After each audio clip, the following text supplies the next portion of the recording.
واجب الاحترام دوستوں اور بھائیوں،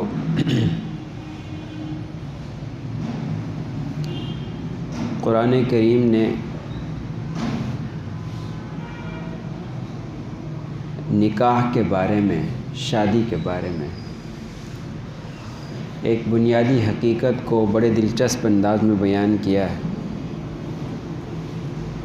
کہ هو الذی خلق لکم من انفسکم ازواجا لتسکنوا الیہ۔ اللہ تعالیٰ نے تمہارے لیے جوڑے پیدا کیے ہیں، تم ہی میں سے تمہارے لیے جوڑے پیدا کیے ہیں تاکہ تم سکون حاصل کرو، ان جوڑوں سے،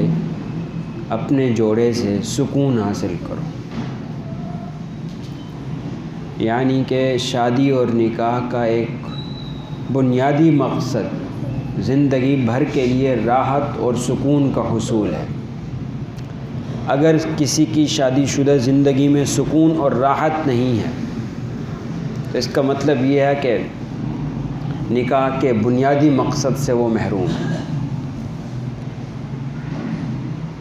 اس لیے شادی کے بعد جب اولاد پیدا ہوتی ہے تو اولاد کی حسن تربیت کے لیے، اولاد کی صحیح معنوں میں پرورش کے لیے اور اولاد کے مستقبل کو محفوظ اور روشن بنانے کے لیے جس چیز کی بطور بنیاد ضرورت ہوتی ہے ہمیں، وہ یہ ہے کہ میاں بیوی کے درمیان سکون کا رشتہ کس لیول پہ ہے۔ براہ راست تعلق ہے بچے کی تربیت کے ساتھ، ماں باپ کی باہمی زندگی کیسی جا رہی ہے، اس زندگی میں ان کا باہمی تعلق کیسا ہے، اس تعلق کے اندر خوشگوار فضا کی کیا سطح ہے، وہ تعلق مضبوط ہے کہ نہیں ہے، ان دونوں کے درمیان انڈرسٹینڈنگ ہے کہ نہیں ہے، وہ دونوں ایک دوسرے کا احترام کرتے ہیں یا نہیں کرتے، وہ دونوں ایک دوسرے کی عزت کرتے ہیں یا نہیں کرتے۔ شادی کے بعد انہوں نے اپنے سارے معاملات کے باوجود اپنی زندگی کو پرسکون بنانے کے لیے محنت کی ہے یا نہیں کی ہے۔ اگر ان سب سوالوں کا جواب ہاں میں ہے تو بچے کی تربیت پر اس کے مثبت اثرات پڑتے ہیں، اور اگر جواب نفی میں ہے تو بچے کی تربیت خراب ہوتی ہے۔ اگر آپ کسی جگہ کسی کمپنی کو ہیڈ کرتے ہیں یا کسی ادارے کو مینیج کرتے ہیں تو اور مینیجر ایک کی بجائے دو ہیں یا آنر ایک کی بجائے دو تین ہیں اور ان کی آپس میں انڈرسٹینڈنگ نہیں ہے، وہ ایک دوسرے کے ساتھ لڑتے اور جھگڑتے ہیں، تو پھر آپ کی کمپنی کے ملازمین آپ پر اعتماد نہیں کر سکتے، آپ کی قائدانہ صلاحیتیں ان کے سامنے ہوا ہو جاتی ہیں۔ وہ سوچتے ہیں یہ آپس میں ایک دوسرے کے ساتھ نہیں چل سکتے، یہ ہمیں کیسے چلائیں گے۔ یا تو وہ جانبدار بن جاتے ہیں، کسی کی سائیڈ لے کر آپ کے خلاف ہو جاتے ہیں، یا آپ کی سائیڈ لے کر دوسرے کے خلاف ہو جاتے ہیں، یا آپ دونوں کو وہ نااہل سمجھتے ہیں، آپ تینوں کو وہ نااہل سمجھتے ہیں، کیونکہ وہ سمجھتے ہیں کہ یہ ہمارے بڑے اگر ایک دوسرے کو مینیج نہیں کر سکتے تو یہ ہمیں بھی مینیج کرنے کی صلاحیت اور اہلیت نہیں رکھتے۔ اور جب ایک دفعہ ملازمین کا اعتماد ختم ہو جائے اپنے بڑوں کے اوپر تو وہ کام چل نہیں سکتا، وہ سارے جانتے ہیں۔ ایسا ہی ہے، گھر میں اگر میاں بیوی کی آپس میں مضبوط تعلق کی بنیاد پر کوئی خوشگوار فضا پیدا نہیں ہوتی، ان کا آپسی رشتہ پیار اور محبت کی بنیادوں پر استوار نہیں ہوتا، وہ آپس میں ایک دوسرے کے ساتھ لڑتے ہیں، اختلاف کرتے ہیں، بچوں کے سامنے جھگڑا کرتے ہیں، تو بچے سمجھتے ہیں کہ ہمارے ماں باپ ہمارے آئیڈیل نہیں ہو سکتے، یہ ہمیں نہیں سکھا سکتے، یا یہ سوچتے ہیں، یا پھر وہ ان دونوں کے درمیان منصف بن جاتے ہیں۔ باپ درست ہے اور ماں غلط ہے، ماں درست ہے اور باپ غلط ہے، کوئی ایک فیصلہ کر کے وہ اپنے سینے میں اس فیصلے کو محفوظ کر لیتے ہیں پھر آج چونکہ ان کا بس نہیں چلتا تو خاموش رہتے ہیں، کل جب ان کا بس چلے گا تو ایک فریق کے وہ خلاف ہو جائیں گے، دوسرے فریق کے ساتھ کھڑے ہوں گے، اور جس فریق کے ساتھ کھڑے ہوں گے وہ فریق مضبوط ہو جائے گا۔ پھر اگر وہ بیوی ہے تو شوہر کی زندگی اجیرن کرے گی، اگر شوہر ہے تو بیوی کی زندگی پریشان ہو جائے گی۔ اولاد کی تربیت تو اپنی جگہ، یہ اپنی زندگی کا سکون کھو دیں گے۔ لہٰذا اولاد کی حسن تربیت کے لیے سب سے بنیادی کاموں میں سے ایک کام یہ بھی ہے کہ میاں بیوی آپس کے تعلقات کو درست رکھیں، خوشگوار رکھیں۔ دیکھیں سینکڑوں اختلافات آ سکتے ہیں، یہ کوئی بری بات نہیں ہے، دو بندوں کا مزاج کبھی بھی نہیں ملتا، لیکن ان تمام اختلافات کو پردے میں رکھنا بہت ضروری ہے اپنی اولاد سے۔ آپ کی اولاد کو ان اختلافات کی بو بھی نہیں آنی چاہیے، ورنہ اس سے اولاد کی تربیت کا سفر شروع نہیں ہو سکتا۔ گزشتہ جمعے میں نے 3 مراحل کا ذکر کیا تھا، وہ پہلے عرض کر دوں تاکہ ربط جڑ جائے۔ میں نے کہا تھا کہ اگر اولاد کی صحیح تربیت کا ہم سوچتے ہیں تو ہمیں شادی سے پہلے سوچنا چاہیے،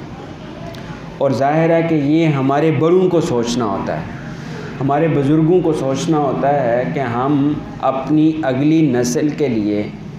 اب ایک ماں کو تلاش کرنا چاہتے ہیں یا ایک باپ کو تلاش کرنا چاہتے ہیں، اپنی بیٹی کا رشتہ ہمیں چاہیے یا اپنے بیٹے کا رشتہ چاہیے۔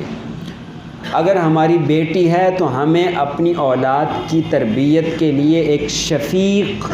سمجھدار اور باشعور سایہ چاہیے۔ کیا وہ سایہ ہم اپنی اولاد کو مہیا کر سکتے ہیں، اپنی بیٹی کو مہیا کر سکتے ہیں؟ یہ والدین اپنے پوتوں کی تربیت کا آج سوچ رہے ہیں، اور یہی سے تربیت کا آغاز شروع ہو گیا ہے۔ اور اسی طرح ایک بچے کے والد یا والدہ کو یہ سوچنا ہوتا ہے کہ ہم رشتے کی تلاش کے لیے جو قدم اٹھا رہے ہیں، یہ در حقیقت ہم اپنے بچے کے لیے ایک آغوش لے رہے ہیں، ہم اپنے بچے کو ایک گود مہیا کرنے کی کوشش کر رہے ہیں۔ وہ گود،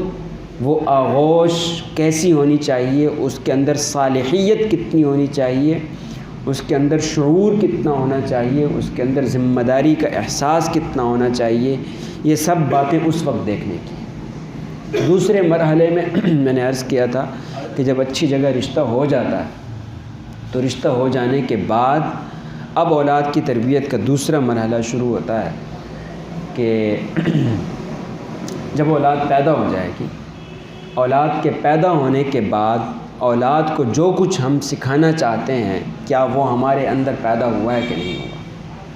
اپنے اندر ان تمام خصوصیات کو پیدا کرنا ضروری ہے جو ہم اولاد میں منتقل کرنا چاہتے ہیں، اس کے بغیر یہ معاملہ بھی حل نہیں ہوتا۔ تو دیکھیے کہ شادی کا جو بنیادی مقصد قرآن کریم نے بیان کیا ہے کہ آپس میں تم اس لیے شادی کرتے ہو تاکہ زندگی بھر کے لیے تم سکون اور اطمینان کے ساتھ رہو، تو یہ بھی بچوں کی تربیت کے لیے ایک بنیادی اینٹ کی حیثیت رکھتا ہے۔ اس کا خیال مجھے اس لیے آیا کہ گزشتہ جمعہ پڑھانے کے بعد ہفتے کے دن ایک بچے سے میری ملاقات ہوئی جو 7ویں جماعت پہ پڑھتا ہے۔ وہ بچہ بہت لائق ہے، بہت محنتی بھی ہے، کچھ دنوں سے وہ محنت نہیں کر رہا اور کچھ دنوں سے وہ صحیح نہیں پڑھ رہا۔ تو میں نے اس سے وجہ پوچھی تو اس نے مجھے کچھ نہیں بتایا۔ میں نے اسے قریدا تو اس نے کچھ بتانا شروع کیا۔ اس کی تمام باتوں کا خلاصہ یہ تھا کہ میرا باپ میری ماں پر بہت ظلم کرتا ہے، بہت مارتا ہے، کماتا نہیں ہے، میری امی جاب کرتی ہیں، گھر کو بھی سنبھالتی ہیں اور میرے باپ کو بھی خرچہ دیتی ہیں۔ کسی وقت جب بل زیادہ آ جاتا ہے میری امی کے پاس اتنا خرچہ نہیں ہوتا کہ وہ مہینے کے 15,000 یا 10,000 میرے باپ کو دے سکے، تو وہ جب معذرت کرتی ہے تو میرا باپ اس کو پیٹتا ہے، مارتا ہے۔ اب وہ بچہ دیکھیں کیا سوچ رہا ہے، پڑھائی کا تو وہ سوچ نہیں رہا، وہ بچہ یہ سوچ رہا ہے کہ میں کب بڑا ہوں گا اور میں ماں کی مدد کروں گا، ماں کی کیسے مدد کروں گا، میں باپ کو اس کے اوقات دکھاؤں گا۔ یہ 7ویں جماعت کے بچے کے الفاظ ہیں۔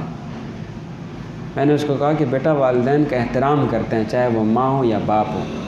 تو بچہ اس وقت تک کیا کچھ سوچ چکا تھا آپ اس سے اندازہ لگا سکتے ہیں۔ بچے نے مجھے کہا کیا آپ لوگ یہ حدیث بیان نہیں کرتے کہ آپ صلی اللہ علیہ وسلم نے فرمایا کہ میں عشاء کی نماز پڑھنا شروع کروں، میری ماں مجھے بلائے تو میں نماز توڑ کر ماں کے پاس پہنچوں؟ میں نے کہا جی۔ کہتے ہیں اسلام میں سب سے زیادہ اہم چیز کیا ہے؟ یہ بچہ مجھ سے پوچھ رہا ہے، آپ یقین کیجئے یہ سوالات ہیں اس کے، 7ویں جماعت کا بچہ ہے۔ نماز سب سے زیادہ اہم چیز ہے؟ میں نے کہا سب سے اہم چیز ہے۔ اگر ماں کے لیے سب سے اہم چیز نماز کو چھوڑ سکتا ہوں تو باپ کو بھی چھوڑ سکتا ہوں، یہ اس بچے نے مجھے کہا۔ جو بچہ اپنی زندگی میں یہ باتیں سوچ رہا ہے اس کی تربیت کیسے ہوگی، اس کی تعلیم کیسے مکمل ہوگی؟ اس کی زندگی ادھوری رہ جاتی ہے، اس کو محبتیں کہیں سے نہیں مل رہی ہیں۔ اس لیے میں نے گزارش کی ہے کہ اگر اولاد کی تربیت کی فکر ہے ہمارے اندر تو میاں بیوی کی حیثیت سے ہمارے درمیان جتنے بھی اختلافات ہیں ان کو پس پردہ رکھیں، بچوں تک ان اختلافات کے اظہار کی نوبت نہ آنے دیں، بچوں کو پتہ نہ چلنے دیں۔ باقی اختلافات ہر ایک کے چلتے ہیں، اختلاف رائے چلتا ہے، اس کو خوش اسلوبی کے ساتھ حل کرنے کی کوشش کریں۔ دوسری بات یہ ہے کہ جو اوصاف پیدا کرنا چاہتے ہیں ہم اپنے بچوں میں،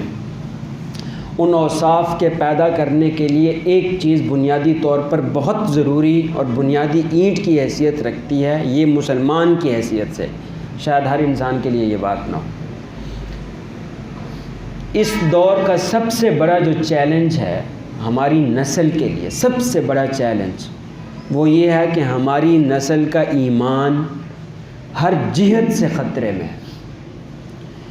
اتنا زیادہ تشکیک کا ماحول ہے، ہر چیز میں شک پیدا کرنا،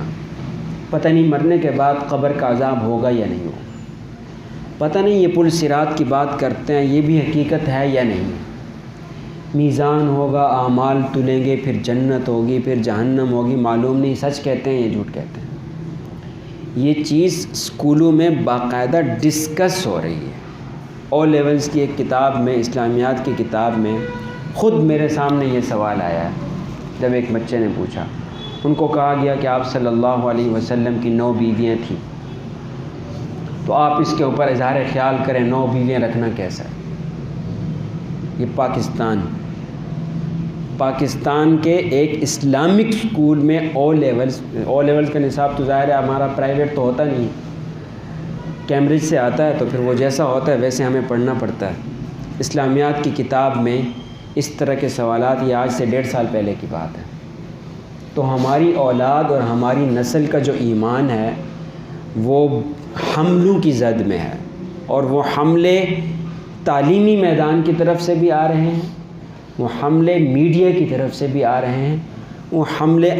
ادھر ہمارے محلے اور گلی کے اندر جو بحثیں چل رہی ہیں وہ حملے وہاں سے بھی آ رہے ہیں۔ تو اس کے ایمان کو بچانے کے لیے جو سب سے بنیادی مرحلہ ہے جس کو ہم نے خوش اسلوبی کے ساتھ سر انجام دینا ہے وہ یہ ہے کہ چاہے ایمان باللہ ہو، چاہے ایمان بالآخرت ہو، چاہے ایمان بالملائکہ ہو، چاہے ایمان بالکتب ہو، جتنے بھی ہمارے ایمانیات ہیں، یا ایمان بالتقدیر ہو جن کے بغیر ہم مسلمان نہیں ہو سکتے، ان ایمانیات کو اگر آپ نے بچے کے دل میں یقین کی حد تک نقش کرنا ہے تو یہ تمام ایمانیات سمیٹیے اور ایک ایمان اس کے دل میں نقش کر دیجئے، یہ تمام ایمانیات اس کے ذہن میں آ جائیں۔ اس لیے کہ ایمان باللہ ہو یا دوسرے ایمانیات ہو، ایمان بالتقدیر، ایمان بالکتب، ایمان بالملائکہ، ایمان بالآخرہ، ان سب کی خبر دینے والی شخصیت کا نام ہے محمد الرسول اللہ صلی اللہ علیہ وسلم۔ آپ ایمان بالرسالت درست کر دیجئے، ایمان بالرسول ان کے دماغ میں بٹھا دیجئے، محبت رسول ان کے دل و دماغ میں جاگزیں کر دیجئے، باقی تمام ایمانیات، تمام اخلاقیات جن کا حکم دیا گیا ہے اور ہماری اطاعت اور فرما برداری بحیثیت والدین کے جس کا ہم تقاضا کرتے ہیں، یہ تمام تر چیزیں چونکہ نبی کریم صلی اللہ علیہ وسلم نے بتائی ہیں، تو اگر ایمان بالرسالت مضبوط ہے، اپنے نبی کے ساتھ محبت اور عشق کے جذبات موجود ہیں، تو پھر ہر بات کو فالو کرنا آسان ہو جاتا ہے۔ اس لیے آغاز کیجئے تربیت کا محبت رسول سے صلی اللہ علیہ وسلم۔ آپ یقین کیجئے کہ اس سے زیادہ کیمیائی نسخہ اور کوئی نہیں ہے۔ اور محبت رسول پیدا ہوتی ہے بچپن میں، 2 سال کی عمر میں، 2.5 سال کی عمر میں، 4 سال کی عمر میں۔ آپ کو پتہ ہے کہ اس عمر میں بچے سب سے زیادہ جس چیز کو شوق سے سنتے ہیں وہ سٹوریز، کہانیاں سنتے ہیں، وہ بھی ایسی کہانیاں جن کے اندر سسپینس ہو، ایسی کہانیاں جن کے اندر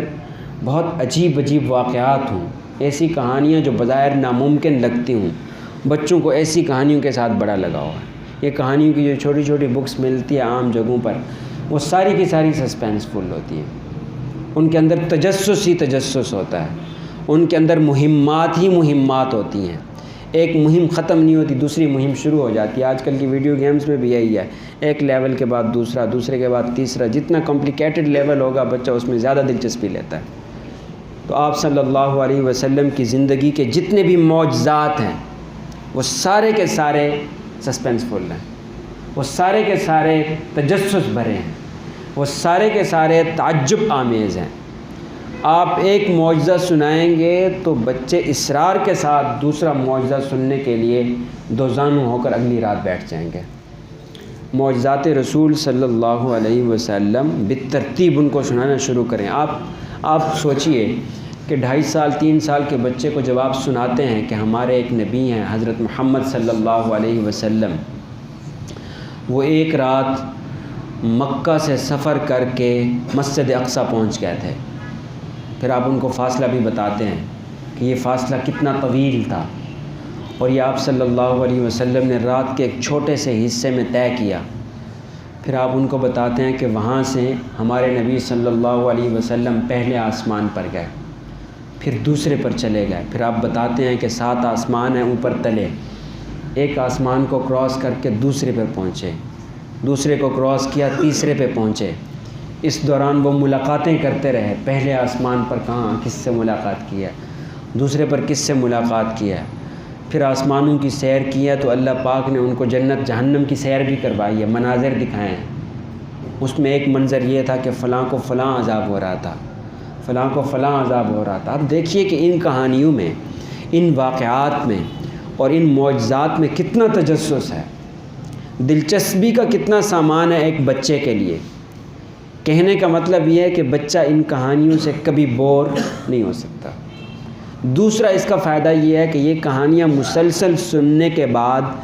بچے کے دماغ میں یہ ایسی نقش ہو جاتی ہیں کہ 15-16 سال کی عمر کے بعد سے لے کر آخر تک وہ جتنی باتیں سنتا ہے وہ اس کو بھول سکتی ہیں، لیکن اس عمر والی باتیں نہیں بھول سکتی۔ ہمیں اچھی طرح یاد ہے، ہم مدرسے سے واپس آتے تھے یا اسکول سے، تو ہماری والدہ 1-2 کتابیں ہمارے گھر میں ہوتی تھی، موت کا منظر موت کا منظر اور تعلیم الاسلام، اور بہشتی زیور۔ بہشتی زیور کی شروع میں کچھ کہانیاں لکھی ہوئی ہیں، آج تک دوبارہ اس کتاب کو ہم نے نہیں دیکھا، بس والدہ کے ہاتھ میں دیکھا تھا اور والدہ سے سنا تھا۔ وہ ہمیں سناتی تھی کہانیاں، اور اکثر و بیشتر ہمیں یہ یاد رہتا ہے کہ وہ سناتے سناتے پڑھتے پڑھتے رونے لگ جاتی تھی۔ پھر جب ان کو رونا آتا تھا تو وہ اپنے آپ کو سنبھال نہیں سکتی تھی تو کتاب بند کر دیتی تھی۔ نہ کہانی یاد ہے اور نہ کہانی کا مضمون یاد ہے، بس ماں کا رونا یاد ہے کہ اللہ کا نام سن کر وہ روتی تھی، اس کا ہماری زندگی پر گہرا اثر پڑا ہے۔ سارے خطیبوں کی باتیں بھول گئی ہیں لیکن ماں کا وہ رونا نہیں بھولتے ہم لوگ۔ بچپن میں ماں باپ سے جو کچھ بچے سنتے ہیں وہ کبھی بھی نہیں بھولتے۔ ہمیں یہ بھی یاد ہے کہ ہم جمعہ کی نماز ایک خطیب صاحب کے پیچھے پڑھتے تھے، جب واپس آتے تھے تو روزانہ کا معمول تھا ہر جمعے کے بعد کا کہ جمعے سے واپس آتے ساتھ والدہ کہتی تھیں ابو کے پاؤں دبائیں، میں چائے لاتی ہوں، اور اس دوران ابو ہم سے پورا جمعہ سنتے تھے، آپ کیا سن کر آئیں۔ آپ یقین کیجئے کہ اس کے بعد میں نے جمعہ پڑھانا شروع کیا، مجھے 4-4.5 سال ہو گئے، میں نے آج تک عربی کا خطبہ کہیں سے نہیں دیکھا ہوا۔ وہ خطیب جو خطبہ پڑھتے تھے میں وہی پڑھتا ہوں آج بھی، مجھے اس وقت سے یاد ہے، اور وہ باتیں یاد ہیں، وہ واقعات یاد ہیں، کچھ واقعات مستند ہیں، کچھ غیر مستند ہیں، لیکن سب یاد ہیں۔ ان سب باتوں کے کہنے کا مقصد یہ ہے کہ بچپن میں آپ اسلامی کہانیاں اور اسلامی واقعات، خاص طور پر نبی کریم صلی اللہ علیہ وسلم کے ساتھ محبت کے واقعات جب سناتے ہیں اور ان کو اپنے رسول کے ساتھ محبت کا جو تعلق ان کے دل میں قائم ہو جاتا ہے، وہ تعلق زندگی بھر کے لیے ان کے لیے ایک سہارا ہے۔ اب آپ دیکھیے کہ جتنے بھی اور ایمانیات ہیں، اخلاقیات ہیں، وہ چونکہ نبی کریم صلی اللہ علیہ وسلم نے ہمیں بتائے ہیں، تو جب ہمارا رشتہ محبت اور رشتہ عشق اپنے نبی کے ساتھ جڑ گیا اور قائم ہو گیا ہے، تو اب ان کی بتائی ہوئی ہر بات پر ہم یقین کریں گے، ان کی بتائی ہوئی ہر بات کو ہم تسلیم کریں گے۔ تو دوسری بات یہ ہے کہ آپ صلی اللہ علیہ وسلم کے ساتھ محبت پیدا کرنے کی کوشش کریں۔ میں نے ایک بزرگ کا واقعہ پڑھا کہ انہوں نے اپنی اولاد کو روزانہ بٹھا کر سیرت بتانا شروع کی ہے، قسط وار، روزانہ ایک ایک کہانی، ایک ایک واقعہ۔ جس دن انہوں نے یہ بتایا کہ پھر آپ صلی اللہ علیہ وسلم اس دنیا سے رخصت ہو گئے، تو وہ کہتے ہیں میرے بچے دھانے مار مار کر رو رہے تھے، کتنی بڑی شخصیت فوت کیوں ہو گئی ہے، اس دنیا سے رخصت کیوں ہو گئی ہے۔ یہ ایسی محبت پیدا ہو جاتی ہے جب آپ اپنے بچوں کو بچپن میں 2، 2.5، 3، 4، 5 سال کی عمر سے یہ واقعات بتانا شروع کر دیتے ہیں۔ تو یہ تربیت اولاد کا ایک بنیادی مرحلہ یہ بھی ہے۔ اور ایک اور نقطہ جو وَإِذْ يَرْفَعُ إِبْرَاهِيمُ الْقَوَاعِدَ مِنَ الْبَيْتِ وَإِسْمَاعِيلُ سے مفسرین نے نکالا ہے، وہ بھی بہت اہم ہے کہ حضرت ابراہیم علیہ السلام نے کعبے کی دیواروں کو اٹھایا اور ان کے ساتھ اسماعیل بھی شامل تھے۔ حضرات نے لکھا ہے کہ